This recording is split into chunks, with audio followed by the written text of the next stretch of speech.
Salut à tous, c'est Pang de la chaîne, bienvenue sur cette vidéo qui aujourd'hui va parler un peu de pardon et de victimisation de soi-même par soi-même. J'imagine que vous connaissez pour la plupart d'entre vous ce qu'est le triangle de Karpman, dit le triangle dramatique, qui, rappelons-le, n'a pas du tout été exploité par Karpman de la même façon que nous on l'utilise maintenant, et c'est assez amusant de se rendre compte que chacun d'entre nous et l'histoire de la psychothérapie évolue aussi en fonction de comment vous utilisez les outils et comment vous définissez les bases qu'on vous a proposées et comment, au fur et à mesure, vous les adaptez aux besoins. Karpman a développé cette idée bourreau, victime, sauveur, et la plupart du temps, on le met en rapport dans la systémie, à dire bon, je suis victime de quelqu'un ou de quelque chose, il se peut qu'à un moment ou à un autre, je devienne le bourreau d'une autre personne, voire de la personne qui a été mon bourreau, et j'attends parfois un sauveur, ou je deviens moi-même sauveur dans ce triangle-là. En général, on prend tous les rôles, et ce qui est galère, c'est que quand on a des relations qui sont basées sur ce triangle-là, on se retrouve dans une galère, parce qu'on n'arrive pas à ne pas être invité à être parfois le bourreau qui devient le sauveur, puis après victime de sa victime, et ainsi de suite. C'est complexe, c'est intéressant, et ça nous permet, ne serait-ce, même si tout n'est pas absolument juste et vrai, de peut-être nous dire « Ah ouais, là je me mets dans une posture qui est plutôt victime. Là je me mets dans une posture qui est plutôt bourreau. » Alors dans une société où aujourd'hui on veut la parole à la victime, il faut aussi se rendre compte que certaines victimes ont par le passé été des bourreaux, et que certaines victimes ont été sauveuses ou sauveurs à un moment donné de leur propre bourreau. C'est hyper complexe. Donc, il faut respecter chaque posture, en fait. Si on reprend la logique du triangle dramatique. Mais c'est politiquement moins correct de dire, attends, je vais quand même essayer de comprendre pourquoi le bourreau est devenu bourreau comme ça. Est-ce que le bourreau n'a pas été victime? On peut reprendre ça hyper facilement. Hein. Le nombre de personnes qui, malheureusement, répètent les patterns de « j'ai eu de la violence quand j'étais enfant » ou des viols, et à un moment donné, je referai la même chose avec des enfants. C'est hyper courant. J'ai été victime, je crée une compensation, je deviens bourreau. Et en plus, avec une rationalisation et certainement un alignement intérieur de la personne, à se dire « attends, moi j'ai été éduqué comme ça, puis ça m'a pas tué ». Oui, mais factuellement, si, un peu. Là, on aurait aimé que la personne devienne sauveuse, et parfois, elle est même bourreau, et elle redevient à ce moment-là sauveuse. Vous savez, un petit peu les injonctions contradictoires du parent qui vient de vous faire du mal d'une manière ou d'une autre, et qui après vous fait un câlin ou vous offre un biscuit. Du coup, cette notion-là, elle reste bien sûr théorique, hein, on sait bien qu'il faut l'adapter à chaque personne, et elle nous donne quand même un plan de réflexion qui est cool. On peut le remettre en interne. J'y pensais ces derniers jours parce que je revenais un petit peu sur le Ho'oponopono et le fameux « je suis désolé, pardonne-moi, je t'aime, merci ».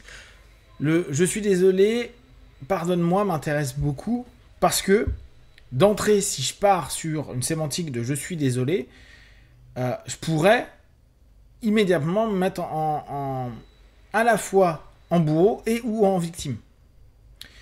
Je suis désolé vis-à-vis de moi-même. Pardonne-moi. Ça veut dire que je suis à ce moment-là bourreau de moi-même, sauf que si je suis dans cet état-là, c'est aussi que je suis victime de moi-même. Je le mets pas là sur le champ externe. Je le mets pas sur autrui. Genre un système ou des personnes du système qui m'ont posé problème. Je reste vraiment sur cette notion qu'on peut se répéter comme un mantra. Je suis désolé, pardonne-moi, je t'aime, merci. Il y a cette notion de quasiment de rejouer constamment ce triangle. Se dire à un moment, bon, je suis désolé. Je suis désolé d'actions, de façon de me comporter avec moi-même, du mal-être que je me fais, etc. Mais du coup, je deviens le bourreau de moi-même. Je suis désolé de m'être infligé autant de douleurs, de mal-être, de malaise, etc., ou de rester enquisté dans un passé qui me fait du mal. Pardonne-moi. Du coup, qui est-ce qui pardonne? Est-ce que c'est la victime en soi qui doit pardonner? Or, on sait très bien à quel point c'est complexe pour une victime de pardonner. Si nous-mêmes on est victime, est-ce qu'on arrive à pardonner? Moi, par exemple, je suis nul en pardon. Moi, je suis beaucoup dans le payback. Je suis dans la revanche et oui, oui, oui, je te pardonne, mais tu devras quand même payer le prix. La rétribution. Ce qui est nul, hein, mais qui est vraiment ma façon de fonctionner sur plein d'éléments, même avec moi-même. C'est tout l'intérêt. C'est pas toujours de se dire vis-à-vis des autres, mais vis-à-vis de moi-même, je me fais des auto-payback. Ce qui est super intéressant. C'est-à-dire que le désolé, je peux, pas de problème. Tu peux être désolé de te faire quelque chose. Pardonne-moi, c'est-à-dire ne prends pas en considération l'ensemble des éléments passés et on refait une page blanche, en tout cas je le considère comme tel, qui est quelque chose de cool, parce qu'on pourrait se dire, une fois que j'ai du pardon, je barre mon passé, je barre l'histoire de mon passé, ça ne veut pas dire que je n'ai pas conscience de ce dernier, c'est juste j'arrête de revenir dessus, à tout le temps remettre la faute de la vie à ce passé-là. Même s'il m'impacte encore aujourd'hui. C'est juste, ok, je décide, avec cet élément du passé comme un axiome, un élément qui ne se modifiera pas, d'aller dans le présent. Donc je pardonne, je mets au loin cette notion-là. Mais cette notion, comme je vous dis, elle peut être complexe. Pardonne-moi, est-ce que je me mets à ce moment-là en demande de la partie de moi victime d'être pardonnée. Et ça se trouve, la victime, elle va avoir un vieux côté pankien dedans qui va dire « Jamais de la vie, tu paieras ». Donc, on pourrait s'interroger sur du Karpman. Dans un premier temps, je me mets en posture bourreau, agresseur.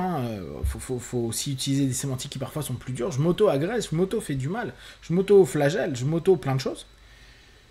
Je suis désolé et je demande pardon. Mais le pardon va ramener mon côté victime. Et comment je gère mon côté victime? Il est dur pour beaucoup de personnes de se dire « Je me fais du mal, mais je suis la victime de moi-même ». Non, on peut dire « Non, mais je suis victime de mon éducation, je suis victime des sucreries, je suis victime des sociétés capitalistes, je suis victime du monde entier ».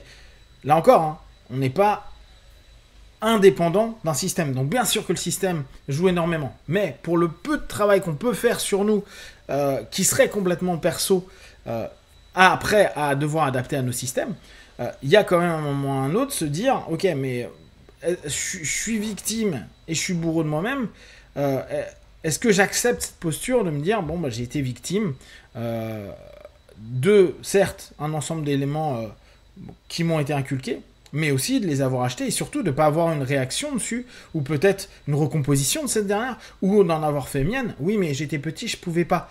Oui, mais maintenant, tu as du recul et tu te rends bien compte que tu trouves ça con. Donc, ça prouve que tu es capable de percevoir les choses. Bien sûr, il faut de la maturité, bien sûr, il faut plein de choses. Mais du coup, est-ce que tu acceptes d'être victime aussi, peut-être d'une non-compétence à un moment donné? Ah oui, mais c'est l'âge. Ouais, et c'est là où ça devient compliqué. Donc, je suis pas victime, c'est que les autres. Et j'enlève pas du tout le fait que autrui puisse l'être. Mais dans notre travail intérieur, on peut pas gérer les autres. En fait, on peut imaginer les autres, on peut, tout le travail de l'hypnose, on peut faire des thérapies des parties avec les autres, on peut faire de la chaise vide, on peut faire plein de choses, des dialogues hypnotiques au travers de tout ça. Qu'est-ce que j'aurais aimé qu'on me dise, qu'est-ce que j'aurais aimé que le système soit, sauf que le système n'a pas été comme. Après, c'est une recomposition interne qui nous permettra de nous apaiser. Mais cette notion-là, de se dire un moment, bon, je me prends comme victime, mais victime de moi, bourreau par moi-même, donc je suis victime de moi-même, c'est un élément qui est pas évident. Et est-ce que je vais être capable de me pardonner? Et là, à ce moment-là, c'est, est-ce que si je me pardonne, je deviens pas un sauveur? Ah bah, ma partie de moi qui dit si, pardonne-toi parce que t'es bien.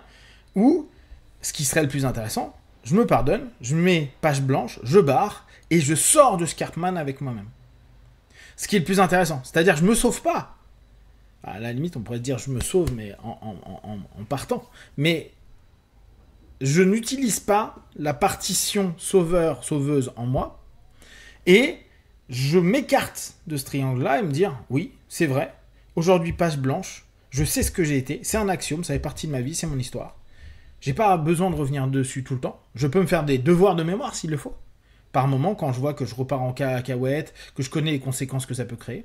Mais, à ce moment-là, le fait d'avoir accepté d'être à la fois mon bourreau, à la fois la victime, et me sauver de tout ça, mais pas en utilisant mon aspect sauveur, et en me disant, je prends, à partir de maintenant, les faits, c'est vrai que c'était comme ça.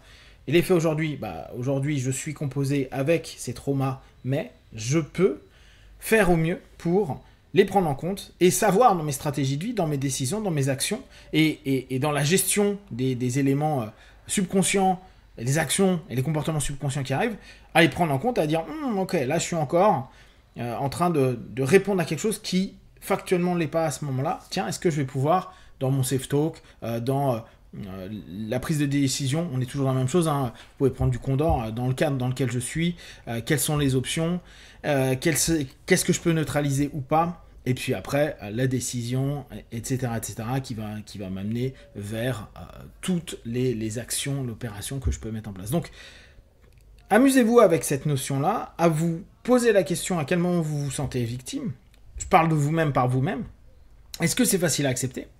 Et est-ce que vous êtes prêt à pardonner / barrer, mettre dans un tiroir, mettre dans une bibliothèque, mettre dans un bouquin et dire il est là s'il y a besoin, mais je ne vais pas y retourner à longueur de temps. Si vous avez des questions à vous les partagez sur Facebook, YouTube, j'y répondrai le plus rapidement possible, comme d'habitude. De tout ce que je propose, ne prenez que ce qui est bon et juste pour vous. Testez, observez, analysez et concluez. Be one. Ciao.